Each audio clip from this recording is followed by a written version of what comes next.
تحياتي وسلامي يا اخوان، الله يطيل في عمركم. طبعا ما في شك، كل المشاهد والصور لتعذيب الفلسطينيين في فلسطين هي حقيقية، لأنه الذي يحكم فلسطين هو إنسان خلاص استعلى، وصل إلى درجة من العلي والاستعلاء لا يحسب حساب لكرامة الإنسان أو لعزته أو لاحترامه أو لتقديره. لا يوجد أي صيغة لاحترام الإنسان، لا يوجد. لذا من يستعمر ويحتل دار الأقصى لا يمتلك أي صيغة أخلاقية أو إنسانية أو يعني جنس يفوق بكثير الشيطان الذي يقبع على رؤوس الفلسطينيين ويسومهم العذاب ويقطع أطرافهم ويأخذ جلودهم ويضعها في بنوك للجلود، يأخذ أعضاءهم يضعها في بنوك للأعضاء،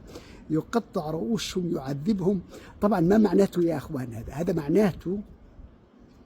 هذا معناته إنه الذي يحكم لما هو يطغى ولا يجد قوة حقيقية في ذلك الوطن تنصف الناس، لا يجد يعني قوة حقيقية من الناس تنتفض لكرامتها، لأخلاقها، لكينونتها، لا يمكن لهم أن يصلوا إلى أي عزة أو كرامة، ولهذا يكونوا مهانين داخل الوطن. رأينا الكثير من العمانيين حبسوا لمجرد رأي ووضع في زنزانة بلا فراش، بلا وسادة، بلا غطاء، لأنه قال كلمة ضد النظام بس. لم يلعن هيثم، لم يسب هيثم، لم يسب الحكومة، انتقد انتقاد طبيعي ومشروع، وضع في زنزانة لأسابيع أو لشهور، وهو حتى لا يمتلك وسادة أو غطاء، مجرد غطاء هو يلتحف به أو يفرشه لنفسه، وفي زنزانة ثلاجة، عبارة عن ثلاجة باردة جدا. هذا لأنه الإنسان العماني لم يعد يأخذ على محمل الجد أخلاقه وعزته وكرامته في عمان.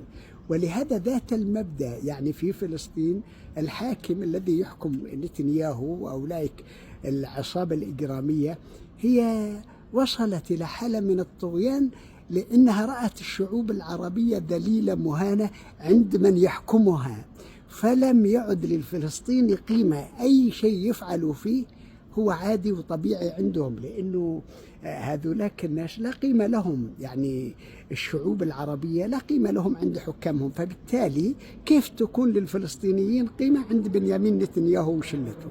ولهذا نرى هذيك المشاهد الحقيقية التي تقع للفلسطينيين هي مشاهد حقيقية، لأنه الإسرائيلي إنسان مريض نفسيا، إنسان يعاني من مرض نفسي ويتلذذ في تعذيب الآخرين وقتلهم ويعني إهانتهم وسحقهم. هو هذا هدفه، هذا يستمتع بهذا ويصور ذلك. وكثير من الناس يقول لك لا هذا ذكاء اصطناعي. لا يا أخوان، الإسرائيليين يستمتعون. رأينا كثير يقتلون الأطفال، يقتلون النساء، يسرقون البيوت الفلسطينيين، الثلاجات، الأثاث يسرقونه، وهم يصوروا ذلك، يستمتع بذلك. هم يستمتعون بتلك المشاهد ويستمتعون بقتل الفلسطينيين وإذلالهم، لأنه أصلا هم يستوعبون أن الشعوب العربية ليست لديها كرامة، هم ليست لديهم كرامة في بلدانهم، يعني الشعب العربي ذليل. فبالتالي هم يستوعبون أن الفلسطينيين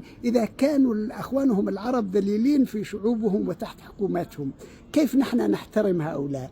وبالتالي هم يذيقوا الفلسطينيين أصناف الويلات من العذاب والانتهاك كل الحرمات وانتهاك كل ما لا يخطر على بال. شيء يصدم فيه الإنسان لما يرى مشاهد التعذيب الإسرائيلية للإنسان الفلسطيني الأعزل، كان ذكر أو أنثى، وينتهي إلى رحمة الله وإلى منازل الشهداء هم كذلك، في جو من الذل والهوان والخوف والأنانية. وشعوب العربية مشغولة بس كيف تأكل، ليست مشغولة بكنس الخونة والعملاء الذين يحكموهم، وهم السبب فيما وصل إليه الفلسطينيين اليوم. السلام عليكم ورحمة الله.